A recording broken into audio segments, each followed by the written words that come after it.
Good morning students. आज की class 5A के लिए आपको साइंस में हेल्थ एंड हाइजीन चैप्टर से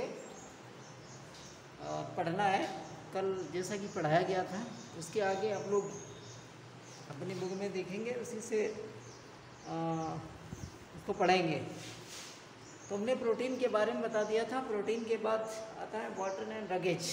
ठीक है, पानी और जो रगेज होता है ये क्या होते हैं? दे आर स्मॉल फाइबर्स, ठीक है, that are helpful to make our muscles as well as our jaws, ठीक है, एक्सरसाइजेबल। लिखा है कहता है अलॉन्ग विद दीज कहता है 5 मेन, ठीक, कंपोनेंट्स ऑफ फूड। कहता है इन्हीं मुख्य, ठीक है, 5 भोजन के अवयवों के साथ साथ कहता और body needs adequate amounts of water, कहता एंड रगेज। कहता हमारे शरीर को पर्याप्त मात्रा में, ठीक है, पानी और रगेज की आवश्यकता होती है। और roughage is the fibre present in food, ठीक है, द रगेज भोजन में उपस्थित रेशे होते हैं। और फिर कहता है corn and cabbage are some good sources of roughage, ठीक, कॉर्न का मतलब होता है CORN, कॉर्न मीन्स अनाज, ठीक है, और कैबेज फूल गोभी, ये कुछ रगेज के, कहता है रगेज के अच्छे संसाधन हैं या भोजन के अच्छे, ठीक है, संसाधन हैं।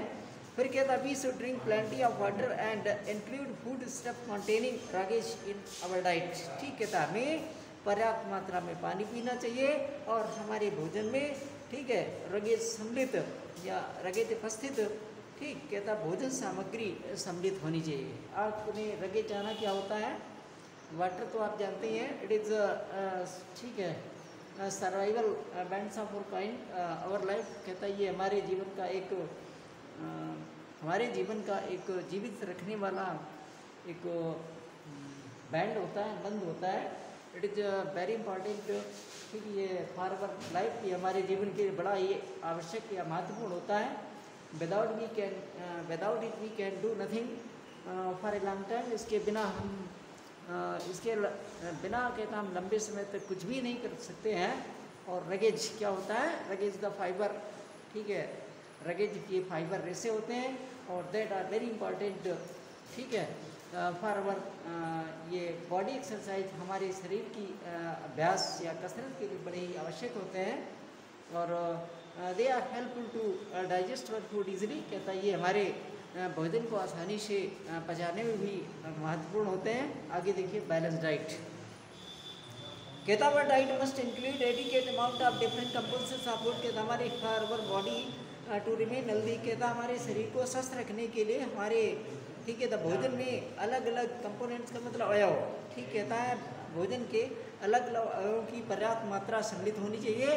और कहता है diet that contains adequate amount of different components of food. कहता है एक भोजन, ठीक, कहता है या खुराक जिसमें, कहता है भोजन के विभिन्न अवयवों की पर्याप्त मात्रा उपस्थित होती है, required for the healthy functioning of our body is called balance diet. यानी कि हमारे शरीर के लिए, ठीक है, हमारे शरीर के स्वस्थ, ठीक है, फंक्शन माने कार्य के लिए आवश्यक भोजन के अलग अलग अवयवों की पर्याप्त मात्रा सम्मिलित होना, इसे बैलेंस डाइट कहते हैं, जिसको हम संतुलित आहार कहते हैं।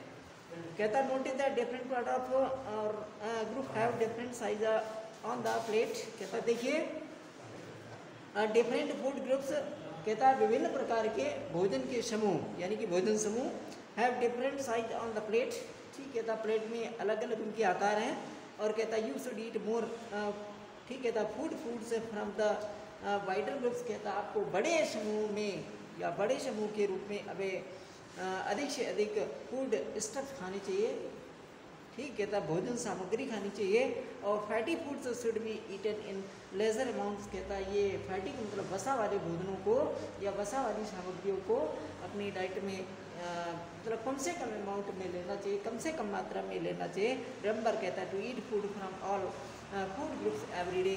याद रखिए, कहता है टू ईट फूड, भोजन खाने के लिए, फ्रॉम ऑल फूड्स ग्रुप्स, यानी सभी समूह के भोजनों से, ठीक, कहता है एवरी डे, प्रतिदिन खाने के लिए खाना याद रखिए तो आपने बैलेंस डाइट देखी। Balance diet is the diet in which all kinds of food stuff must be include, जिसमें सभी प्रकार के भोजन सामग्री सम्मिलित होनी चाहिए और दे आर न्यूट्रियस, ठीक है।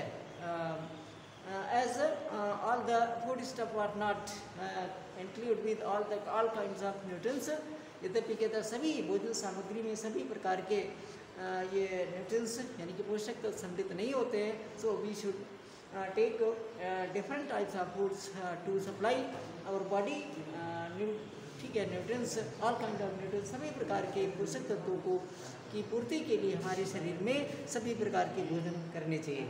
इसके बाद देखिए लिखा विटामिन्स एंड मिनरल्स, कहता we need these vitamins and minerals in small quantities, कहता हमें इन विटामिनों और खनिज लवणों को छोटी छोटी मात्रा में, ठीक है, लेना चाहिए। दी न्यूट्रिएंट्स हेल्प और बॉडी, कहता टू रेसिस्ट डिसीज, ठीक, कहता ये पोषक तत्व, ठीक है, हमारे शरीर को रेसिस्ट डिजीज यानी कि रोगों से छुटकारा दिलाने के लिए हमारे शरीर में मदद करते हैं। और body need vitamin A, B, C, D, E and K besides many other vitamin, कहता बहुत सी दूसरी विटामिनों के बावजूद हमारे शरीर को ए, बी, सी, डी, ई और के विटामिन की आवश्यकता होती है। Fresh fruits and vegetables, eggs and fish contains, कहता vitamin, iron, iodine and calcium are some कहता of the many minerals that our body needs. Milk, green leafy vegetables and fruits are rich in minerals, कहता fresh fruits and vegetables, ताजे फल और सब्जियां, अंडे and fish, मछलियां contains vitamins, ठीक है, इनमें विटामिन सम्मिलित होती है। और iron, iodine and calcium are some of the many minerals, कहता आयरन, आयोडीन और कैल्शियम, कहता कुछ, ठीक है, ये बहुत सारे खनिज लवण हैं दैट आवर बॉडी नीड्स, हमारे शरीर की आवश्यकता होती है। मिल्क, कहता green leafy vegetables are rich in minerals, ठीक है, दूध और ये लीफी का मतलब पत्तेदार, ठीक है, का पत्तेदार सब्जियां और फल, ठीक, कहता आर रिच इन मिनरल्स, ये मिनरल्स यानी खनिज लवणों में अधिकाधिक होते हैं। तो आपने देखा विटामिन एंड मिनरल्स के बारे में। We should take also vitamins in adequate amount in our food, यानी कि हमारे भोजन में हमें विटामिन भी पर्याप्त मात्रा में लेना चाहिए।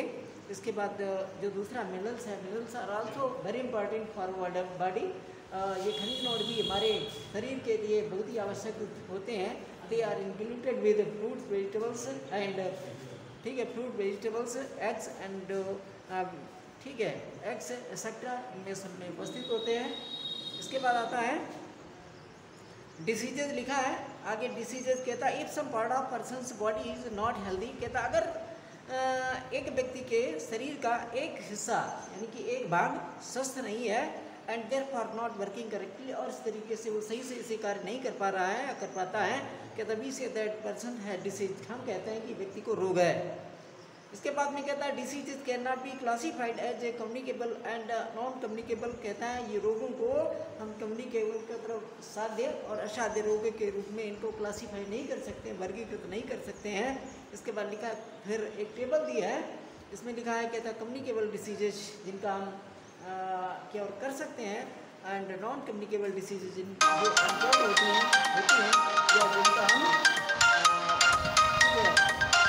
तो जिनका हम क्योर नहीं कर सकते हैं।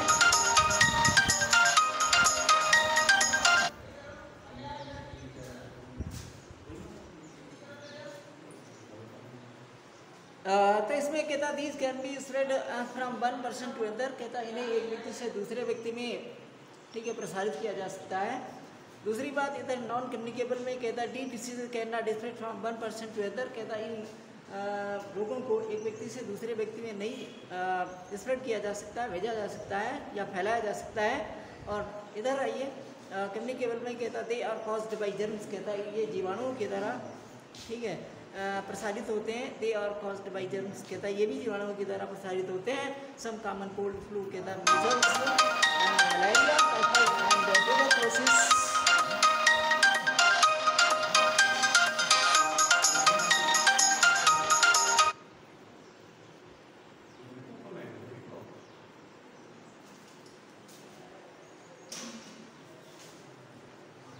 तो तो इसमें आप देखेंगे कहता है they are caused by germs, ठीक है। इसमें कहता है common cold, flu, measles, malaria, typhoid and tuberculosis are example.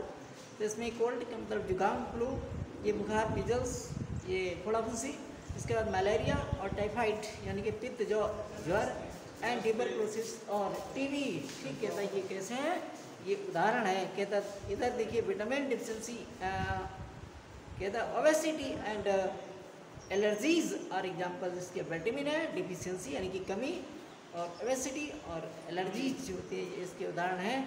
तो आपको ने क्या नाम ठीक कम्युनिकेबल और नॉन कम्युनिकेबल डिसीज के बारे में पढ़ा। तो कम्युनिकेबल डिसीज आर दो दैट कैन बी क्योर्ड, जिन्हें ठीक है जिनका हम क्योर कर सकते हैं, और दे आर नॉट, ठीक है they can not be send from one person to another. कहता है एक व्यक्ति से दूसरे व्यक्ति में भेजी नहीं जा सकती है, या कैन नॉट बी स्प्रेड, इन्हें फैलाया नहीं जा सकता। वाइल ये अनकम्युनिकेबल ये diseases can be spread out from one person to another, ठीक है।